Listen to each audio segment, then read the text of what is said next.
Good morning, everybody, and welcome back to the Unitarian Congregation of Men in Uxbridge. My name is Matthew Marion, and I'll be starting off today with Georgia on my mind.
Thank you and good morning.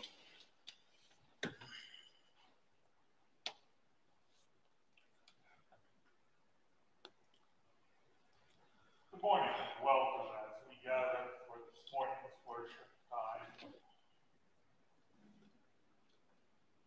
I don't know of any announcements that we have today, but we are gathered as a community in this beautiful weather. It's somewhat warm. And we begin by hearing the words of Robert French Levins.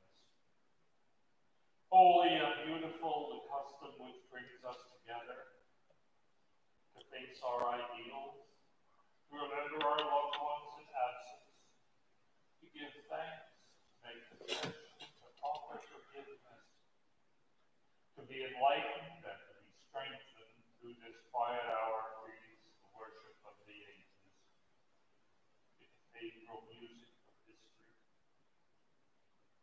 Three unseen guests attend, faith, hope, and love. Let all our hearts prepare them a place. And here now, some additional music. This would be All You Need Is Love.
you.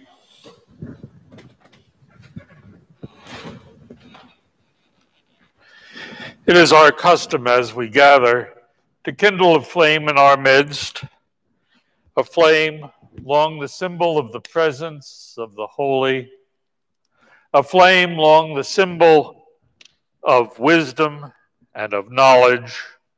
We kindle this flame in a chalice, a shared cup, for we come together as a community, sharing in our search for wisdom, for truth, for that which makes our lives whole and holy. May it burn in our hearts as well as in our chalice. I invite you now to hear the words of our affirmation. Love is the spirit of this church and service its law. This is our great covenant, to dwell together in peace, to seek the truth in love, and to help one another. Normally at this time in our service, we would invite people to come forward, lighting candles in our tray here to share with us milestones, joys, or sorrows in their lives. But since we are not yet able to gather as a physical community, we invite you to send your joys, your sorrows, your milestones, either through the chat or by email, and towards the end of the service, we will read and share those joys and sorrows. Today, I thought that I would share with you a story from the Bible. It's one of the most unusual stories, I think. It's from the book of Genesis, the first book in the Hebrew Scriptures.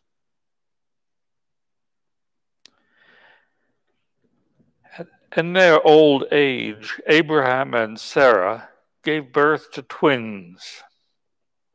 Now the firstborn they named Esau, and the second Jacob.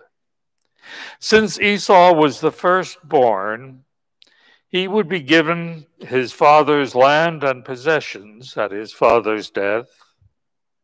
And Jacob, the secondborn, would be called to serve his older brother, even though that older brother was only a few minutes older than he.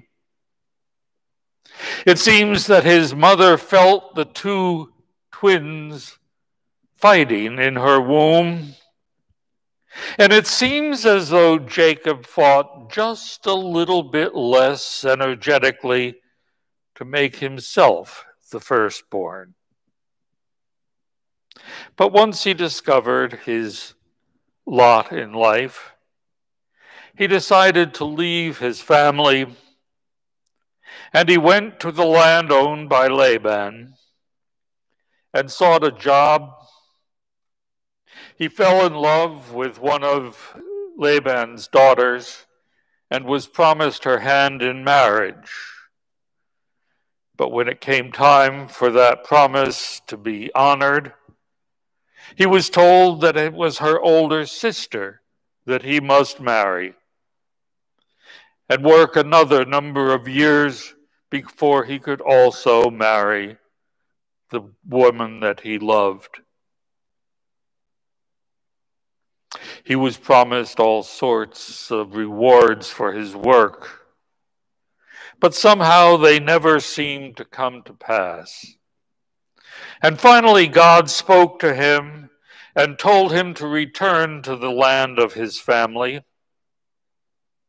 And he gathered up his wives and his possessions and left to return to his brother's land. He sent messengers ahead of him to his brother Esau in the land of Seir. And he instructed them, "This is what you are to say to my lord Esau. Your servant Jacob says, I have been staying with Laban, and have remained there until now. I have cattle and donkeys, sheep and goats, male and female servants, and now I am sending this message to my Lord that you may find me in favor in your eyes. When the messengers returned to Jacob, they said, we went to your brother Esau, and now he is coming to meet you, and 400 men are with him. In great fear and distress, Jacob divided the people who were going with him into 2 groups and flocks, figuring that if one group was attacked, the other might escape.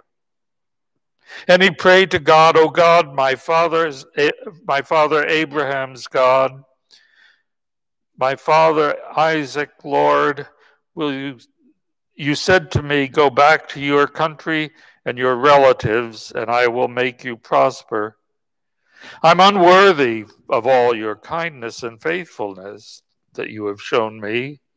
I had only my staff when I crossed this Jordan, but now I have become 2 camps.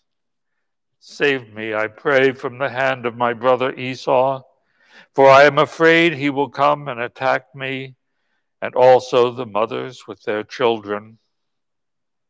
But you have said, I will surely make you prosper, and will make your descendants like the sand of the seas, which cannot be counted. He spent the night there,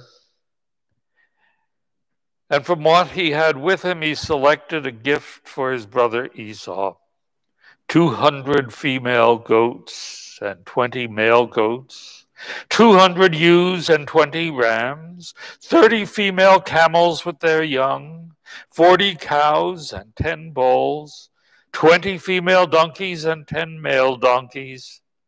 And he put them in the care of his servants, each herd by itself, and said to his servants, go ahead of me and keep some space between the herds. And when you reach my brother Esau, say exactly this.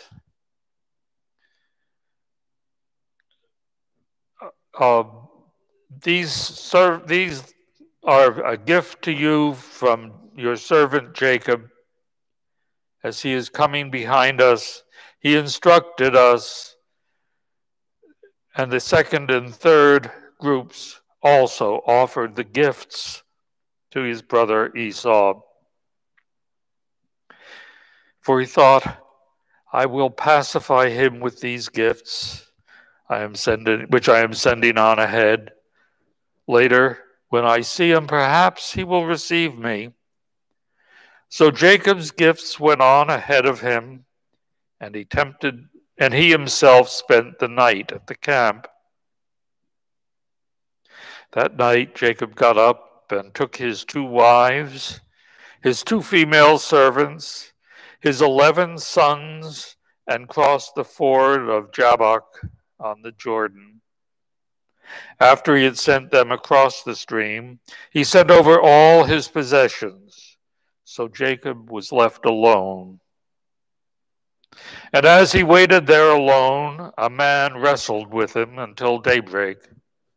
When the man saw that he could not overpower him, he touched the socket of Jacob's hip, so that his hip was wrenched as they wrestled with the man. And the man said, let me go, for it is daybreak. But Jacob replied, I will not let you go unless you bless me. The man asked him, what is your name? Jacob, he answered. Then the man said, your name will no longer be Jacob, but Israel, because you have struggled with God and with humans and have overcome. Jacob said, please tell me your name. But he replied, why do you ask my name? Then he blessed him there. So Jacob called the place Peniel, saying, it is because I saw God face to face, and yet my life was spared. The next morning he went on and met and was greeted warmly by his brother Esau.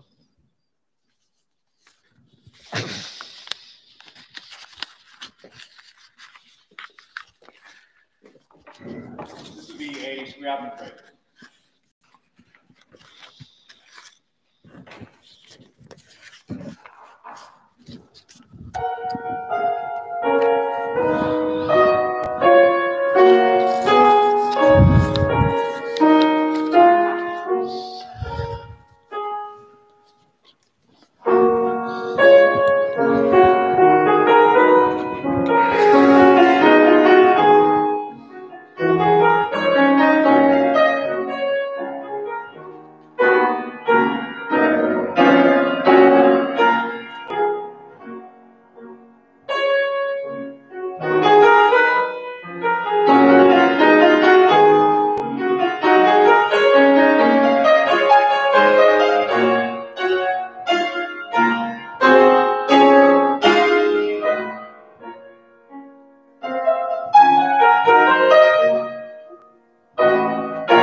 I invite us to pause for a moment, look through the windows and see the beauty of this day.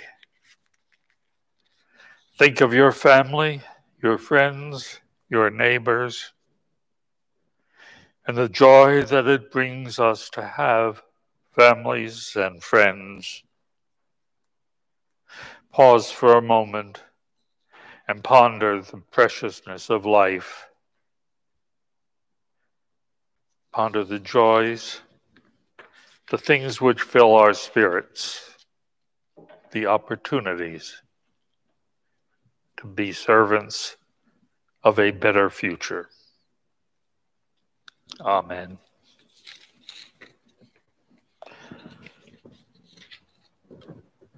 The title of my sermon today is Winning Isn't Everything.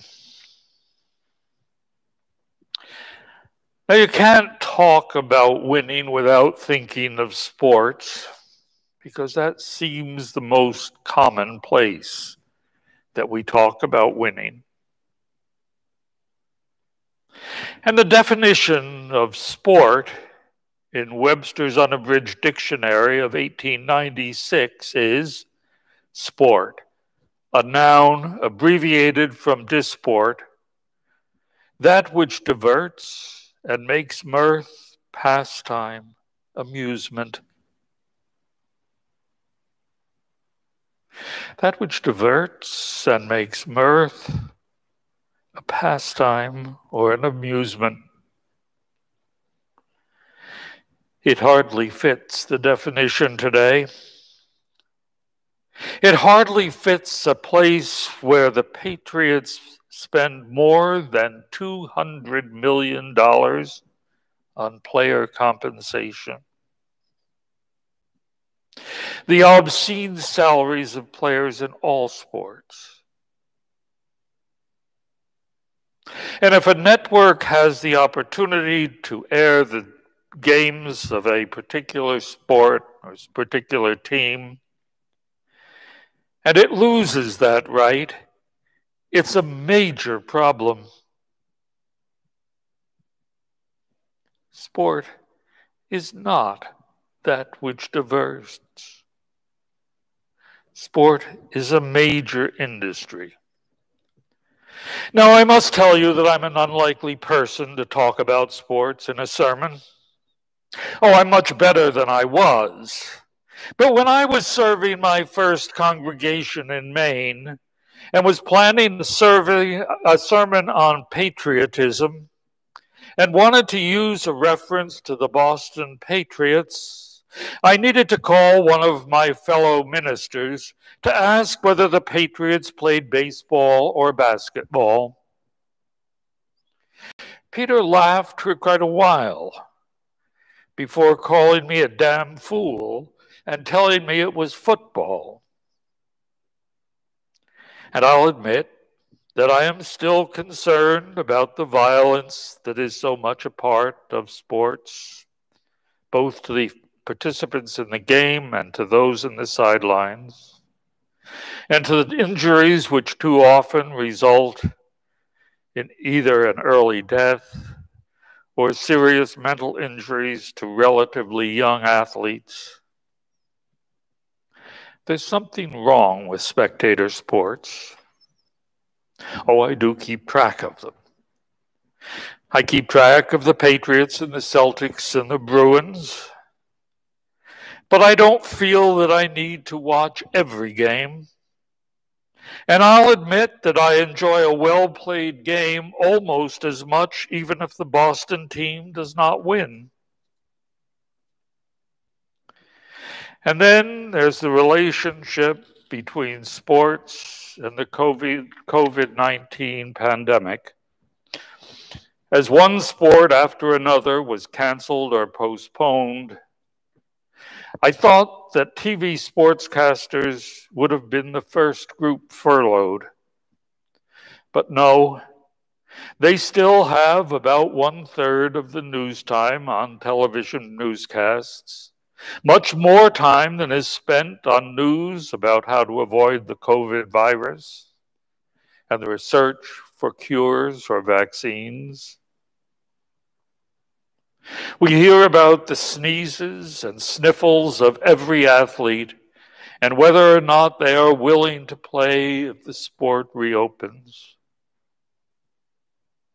It seems to me I even heard a story about a 4-year-old boy who had a small fever and cough and who liked to play sports, and there was concern that this virus might actually prevent him being a star athlete in 16 or 17 years. We do now have one sport which has reopened. Last Friday evening, the Sox played the Baltimore Orioles, and of course they won. Too bad they didn't keep that up. Unfortunately, there could be no spectators in Fenway Park, unless, of course, you paid $500 to have a 30-inch tall color portrait of yourself placed in the green monster seats. This is a very, very valuable opportunity. If a player hits a home run ball which hits your sign, think how relieved you will feel that you were not personally sitting in that seat, where you might have been seriously injured.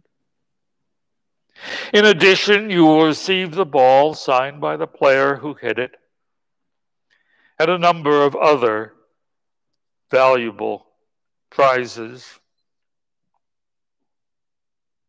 And have no fear that because you are not there, the cheers will not spur on the team. Have no fear because the cheers of previous fans have been recorded during those earlier games before the COVID-19 virus, and they are being played at full blast during the game. You are not, you see, an essential part of the team's morale. A 30-inch picture and the cheers that you gave 5, 10, however many years ago, will take care of all of the needs of the team. But we're getting off track here. I wanted to talk to you today about winning. Winning, which of course is so much a part of professional sports. A few lost games and attendance drops affecting the bottom line, and a seriously bad season is a disaster. The title of my sermon today is Winning Isn't Everything. And I've got to tell you that there are many team owners and athletes who would vehemently disagree with me. But I'm sure that I would have Vince Lombardi on my side. Vince Lombardi said, winning isn't everything. It's the only thing. Oh, he wasn't the first person to say it. That was probably Henry Russell Sanders, a UCLA football coach. And I suspect that Lombardi's philosophy would have been not only do your best, win at all costs. And I guess that's a little philosophy. Of course, you should use all of your skills and energy to do what is really important. But I hope we've also all heard the old maxim. It doesn't matter if you win or lose, it's how you play the game. Be the best you can be, of course. But there are other things in life that are more important than winning. And remember, it's not just in sports that winning is the only goal. Much of life, the goal is to get rich, to get to the top, to be the best. If you have a spouse, children, well, they'll be there when you've made your fortune, your place in the world. Keep working those long hours and bring your work home with you. That's what you have to do, after all, if you're going to be a winner. You've got to win. You've got to be the best. Winning isn't everything. It's the only thing. And when we seek to measure ourselves, it's always in comparison to others, not to ourselves. Be better than they. Measure yourself by what others do, and when we do that, most of us fear falling short, and so we work harder. We work longer. This week, we have been called to recognize the life of Representative John Robert Lewis. On March 7th, 1965, the 25-year-old activist John Lewis led over 600 marchers across the Edmund Pettus Bridge in Selma, Alabama. They faced brutal attacks by police, state troopers, and there was a good deal of news footage. And when that footage was broadcast, the violence collectively shocked the nation and galvanized the fight against racial injustice. That Black Sunday changed his life. And as his casket is moved towards the cemetery, one of the last moves will be as it crosses that bridge in Selma, reenacting for all of us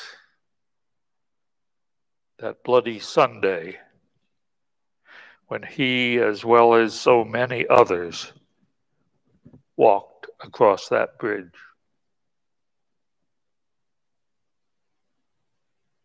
We've got to make a difference in this world.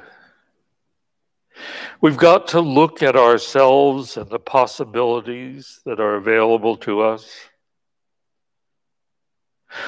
While I still think that the compensation of athletes is obscene, there are some things that they do in addition to playing, which I find very honorable. I'm sure that the practices and the games that the Patriots and other teams play are exhausting. There's an opportunity, a danger of being injured. And the workouts, the practices are probably almost as severe. I suspect that during the season, most of the athletes that play in organized sports are exhausted. They have little energy, little time to give. And yet, when I look at the Patriots in particular and see them giving out Thanksgiving dinners, Christmas gifts to impoverished children, and so many other opportunities that they take to visit children in hospitals, to sit with them, to share their stories with them. Those tangible gifts that they give, the gifts to families and to children, are important, incredibly important. But more important, I think, is the time and the presence. Perhaps your temperament requires you to work till you drop, to be the best, to win. But if the only thing that you can round up and acquire is the money that you earn, find a charity that will change people's lives and support it generously. But if you can, give generously of that gift that only you can give, your presence and your attention.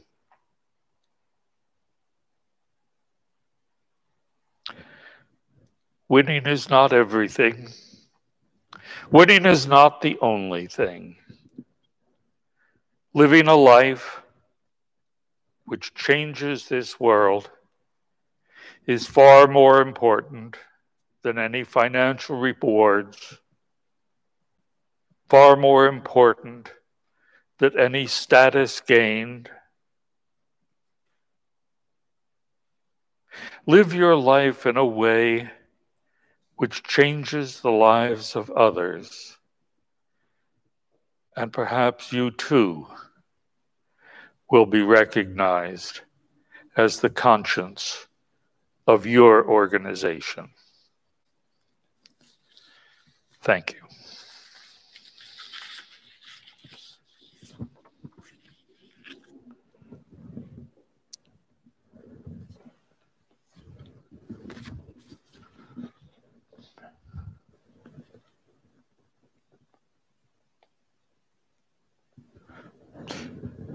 And now, as we kindle this flame, we will light a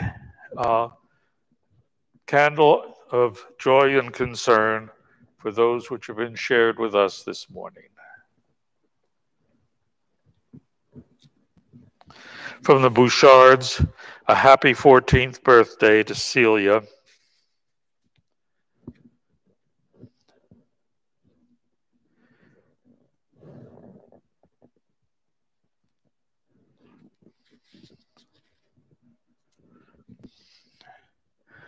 A candle of thanks for blueberries and the bounty from gardens for family road trips, my 3 children on their way to Georgia.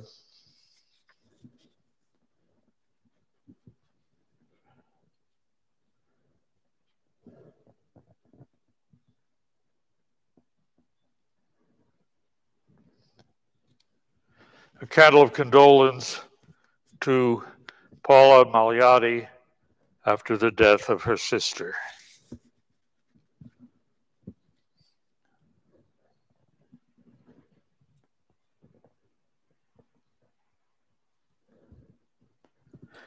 A candle for all who struggle to make of this world a better place.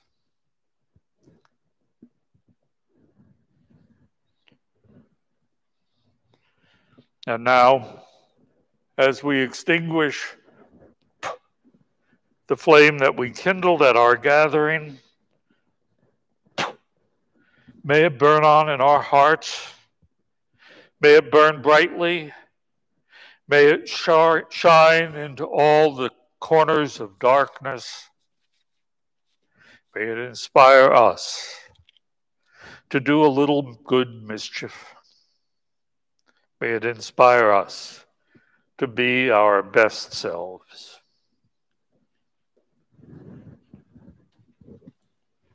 Thank you, Ralph. We ended off today with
Thank you so much, everybody. See you next week.